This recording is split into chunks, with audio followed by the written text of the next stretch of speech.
fans feeling? It's international break. We need some footy at STRCRM02. Not until Monday. I got a fever, and the prescription is more American Red Devils. Call me crazy, but I'm starting to believe in Amorim and his system. The players he bought are starting to look good. He is coaching good game plans that should be wins.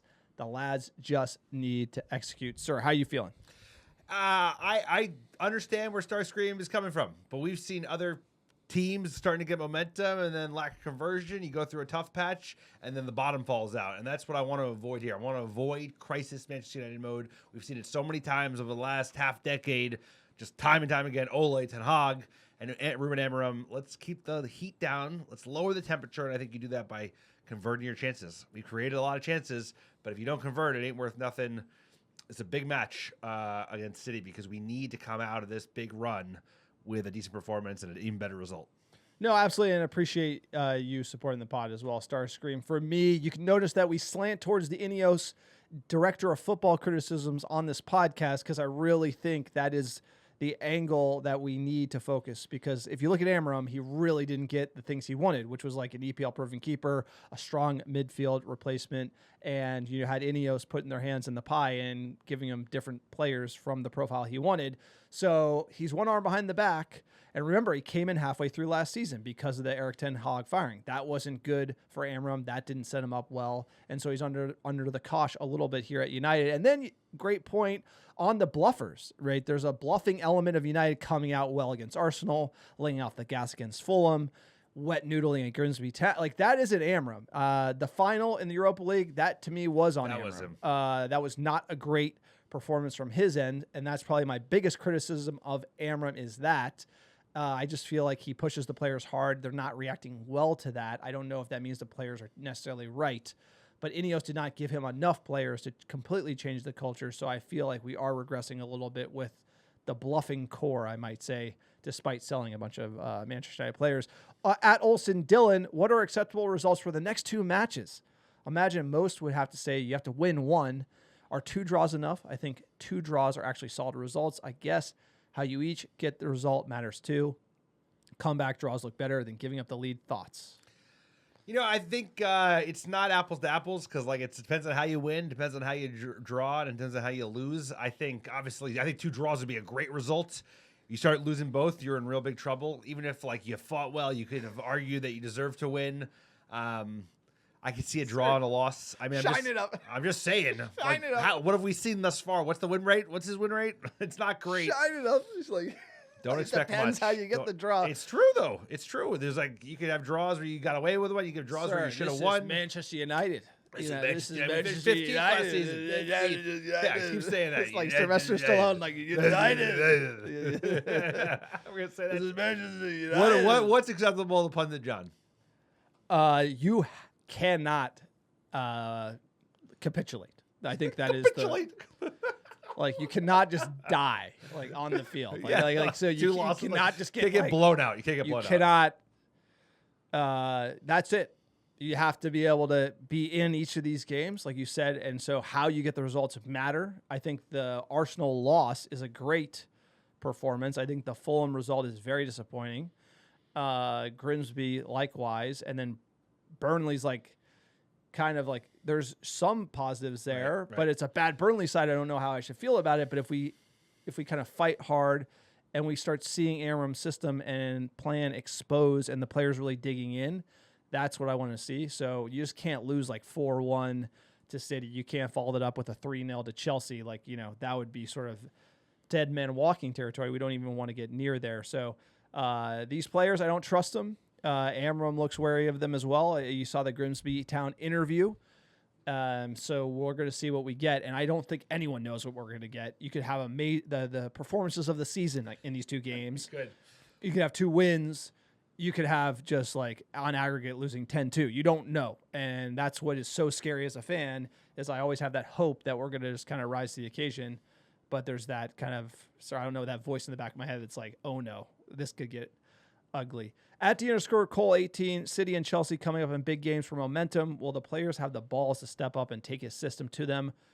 Or will he have to do the 100-yard stare on the touchline again? With Cunha injured, does Bruno start and move forward? Do we pivot to Ugarte and Kobe? or does Mano start? So I'm going to say, will we see the 1,000-yard stare on the touchline? I say absolutely. That's been 100%. It's like every match. I mean, there's been a match where we haven't. He's a diva. He's a diva, though. No, he is. He is. Come on. He thinks very highly of himself.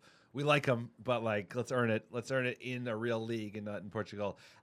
He needs to keep the margins tighter. We need to not let the bottom fall out. That's what I'm literally saying. Is if the players give up on the manager, given the system we're playing, you get ripped open to shreds. And we have to avoid all the players just fuck it. Another manager, send him down the river. Nothing to worry about. On to the next manager. If we can avoid that, I don't think we'll be embarrassed in these games, and they'll be palatable. But if it's when they give up, it's like that 5-0 drubbing against Liverpool I was there for. It's like they just gave up. We gave up so early. It's like as long as we don't do that, even if we lose, I'll still be Muppeting. The Muppet will continue to Muppet. As we should. On the starts, I'm going to say Bruno should move up to 10. Agreed. And Ugarte Kobe. We should get Cass and Kobe, something Cass like and that. Kobe. I like Cass and Kobe. That's probably where we need to go, despite Cass not having the minutes. FPL Jet Ski, do you have any hot takes on this data? The Premier League app has United first in expected goals. What is your hot take here for United obviously improving the attacking output? I mean, we've seen it. We've seen it in these first few games, in the Arsenal game, especially in the Burnley game. We created a lot. We didn't convert enough, but it doesn't mean nothing unless you score goals. So we have to find a way to turn these chances into goals. I hate to say it, Mbeumo and Cunha last year, they were great players, 15, 20 goals respectively for the two, but they both overperformed XG. Now we're creating XG, and we're actually underperforming it in a material way. So we need to just start converting, take our chances, because there's been lots of United sides who've created chances and they just didn't take them. And then what could have been. That was happening with Ole. What could have been. It doesn't matter. You have to score goals. You have to win games, clean sheets. Let's go. For me, the XG discussion, it's a nice stat to look at. It's very pretty, but ultimately it comes down to what are you giving up to get this? And I saw against Arsenal, United controlling the game and then creating XG and not conceding a lot of it. I think that's really the dynamic we're looking for. Where on the aggregate basis, it looks great, but when you look against Burnley, it's like we were giving up tons of chances. A few of those ruled offsides by a hair. I still don't understand that call, but ultimately, it was like boxers in the middle of the ring, giving up. We were creating a lot, but giving up a lot. And this game at the highest level is played by you controlling the game and then creating the chances and finding that balance in the middle of the park, which we haven't found. And we started well against Arsenal, complete control, and then you saw Grimsby and then Burnley a little more open, and that's kind of the concern is when you're open against bad teams, we have to use this time, international break, to kind of reset and get back to basics like we did against Arsenal and in preseason. In preseason, it looked good. In Arsenal, it looked good. And that's why the argument for the manager is, hey, his system does work when these players are locked in. They happen to be locked in when vibes are good in preseason. There's no pressure. And at home in the opening day of the season, when they get punched in the mouth and Fulham away, that's kind of where the players sort of wilt a little bit. And so there is a there. It's more than we saw last season, but can we find it against City and Chelsea? And that's the big question, and I don't know. And can we have a goal that stopped causing errors? Because all of our results this year have had goalie errors. I mean, all the games, every single one. Grimsby, we had 2. Hopefully that's the last time Adriano ever plays for Manchester United. What a horrible transfer that turned out to be. But let's do that. Let's have the bottom stop. I don't want to use that analogy again, but the boat had holes in it or in the storm. It's like we need to patch up the holes. Either Bayindir steps up, which I don't think he can, but he can play off the back better than Adriano could last year. Son Lamens. That's my concern is you're putting a lot of pressure on a young lad. He's not starting. No, he's not starting City. He's not starting Chelsea. You play him after you play him in the Brentford game.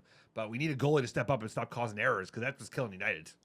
No, but the more this goes, the more I feel bad for the manager. And just, think about that. Think about what we discussed with the front office. Think about the fact that we had keepers that we knew were going to prone to errors, giving away errors. We signed a keeper who isn't ready to stop the bleeding there. We're going into these huge games with the same issue. And this manager really needed to be back to the hilt because of what happened midseason. Came in midseason. They loaned out all the attack. We know that story. And I just feel think about Ruben Amorim. He doesn't get off scot-free. But there is an argument to say, hey, he does need some time.